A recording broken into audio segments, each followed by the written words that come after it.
days before the tragic and atrocious terrorist attacks in London by Islamic extremists, London Mayor Sadiq Khan was not impressed by the decision of President Donald Trump to withdraw the United States from the unconstitutional Paris Agreement on climate change. In a tweet announcing his steadfast commitment to the agreement, Khan declared, "Climate change remains one of the biggest risks to humanity. Now, more than ever, world leaders must recognize and act on this threat."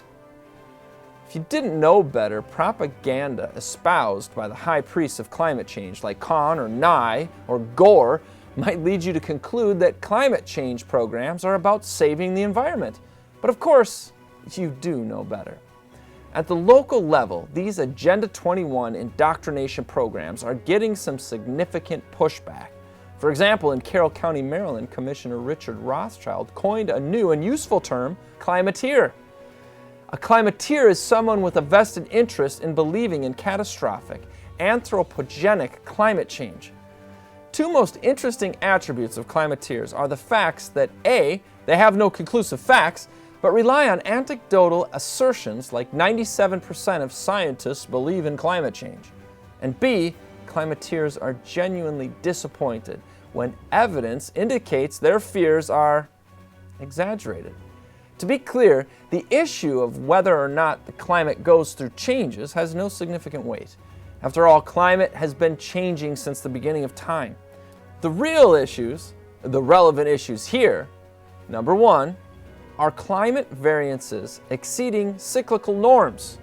And number two, to what extent is it anthropogenic, that is, man-made? When more closely examined, it seems that exaggerated climate change has little to do with the environment. It has everything to do with communism versus free market capitalism.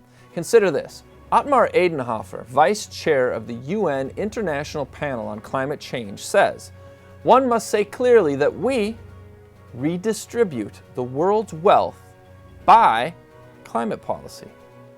Harvey Reuven, former vice chair of the International Council on Local Environmental Initiatives, made the claim individual rights will have to take a back seat to the collective in the process of implementing sustainable development. Are you catching these undercurrents of Marxism? Perhaps the most straightforward is David Foreman, founder of Earth First and director of the Sierra Club. "We must make this an insecure and inhospitable place for capitalists and their projects. We must reclaim the roads and plowed land, halt dam construction, tear down existing dams, free shackled rivers, and return to wilderness tens of millions of acres of presently settled land." One way to identify climateers is by the changing terms they use.